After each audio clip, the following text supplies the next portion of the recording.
All right, let's dive into the single most complicated, most fascinating thing in the entire universe, your own mind. We're going on a quick tour of psychology, and trust me, it's going to be a wild ride. I mean, really, have you ever just stopped and asked yourself that? Why do you binge watch that specific show? Why does one friend leave you feeling totally drained while another one just lights you up? Well, that's what this is all about. We're going to get into it. So to even begin to answer those questions, we've got to start with the big one. What in the world is psychology anyway?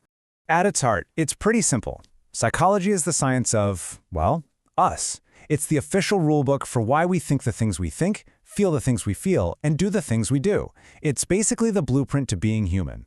And it's a huge field, you know? You've got clinical psychology, which is all about mental health. Then there's cognitive psychology. That's like being a detective for the mind, figuring out how we learn and remember things. And social psychology looks at how we act when we're around other people. Each one is a different window into our mental world. Okay, so now that we've got the lay of the land, let's zoom in a little. Let's talk about the actual machinery running inside your head right now. You've probably seen this before, right? The classic iceberg analogy. The tiny little tip that you can see above the water, that's your conscious mind. It's what you're aware of right now, listening to my voice. But the massive, enormous part hidden underwater, that's your subconscious. It's running the show in the background, handling everything from walking to deep-seated memories that shape who you are. So how does it all come together? Well, imagine you're driving a car. Your eyes, your senses, see a red light. Your attention, which is like a spotlight, immediately filters out the music on the radio and focuses on that light. Then your memory kicks in and says, hey, red means stop, and boom, all in a split second, those three things work together to create your reality and guide what you do next. All right, now let's get into something I bet you've thought about before. Personality. You know, a really simple way to think about this is to ask yourself one question. Where does your energy come from? It's not about being shy or being loud. Extroverts get their energy, they recharge their batteries by being around people.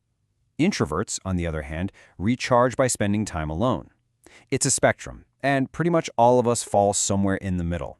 But, of course, it's more complicated than just that. Most psychologists today use a model called the Big Five, and lucky for us, there's an easy way to remember it. Ocean. O is for openness. Are you super imaginative or more down to earth? C is for conscientiousness. Are you a planner or more spontaneous? E is for extroversion, which we just talked about. A is agreeableness. How cooperative are you? And N is neuroticism, which is really about emotional stability. All of us are a totally unique mix of these 5 traits. Okay, so we've spent a lot of time looking inside our own heads. Now let's zoom out and look at how the world outside, all the other people, affects us. We are absolutely social creatures. I mean, just think about the unwritten rules at your job or in your friend group, the inside jokes, how people dress. That's all group norms.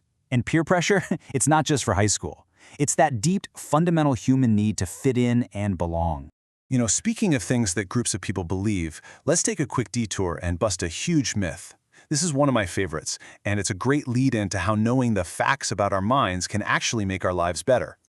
Okay, I'm sure you've heard this one a million times. We only use 10% of our brains, and there's this hidden 90% just sitting there waiting to be unlocked like some kind of superpower. Yeah, no. That is one of the biggest, most persistent myths out there. It's just not true. Here's the truth, which is actually way cooler. We use virtually all of our brain, just not all at the same time. Think of it like the lights in your house. You're not going to have every single light on at once, but over the course of a day, you'll probably use every room. It's the same with your brain. And we can see it. Brain scans show activity all over the place, even when you're just resting. And see, this is where understanding your own mind really becomes a superpower. When you know what triggers your stress, you can deal with it better, maybe just by taking a quick walk. Getting enough sleep isn't lazy, it's absolutely vital for your brain to sort through the day's information. And we know for a fact that even a 15-minute walk can directly boost your mood. So, we've covered a lot. The big question is, what do you do with all this? How can you actually use psychology to connect better with the people around you? Well, one of the most powerful ways is through storytelling. Seriously, think about any great movie or book you love. The hero's personality traits make them relatable. The social dynamics, the group behaviors create tension and drama. Understanding these psychological basics is the secret to telling a story that really, truly connects with people. And that's really the big takeaway here. Psychology isn't just some dusty academic subject. It's the owner's manual for being human. It's the key to understanding your story, my story, and the story of all of us. So I'll just leave you with this question to think about. Now that you have the basics, what's the one thing about your mind that you're most curious about? Is it your habits, your personality, the way you interact with people? The journey into your own mind is the greatest adventure you'll ever take. So, where are you going to start?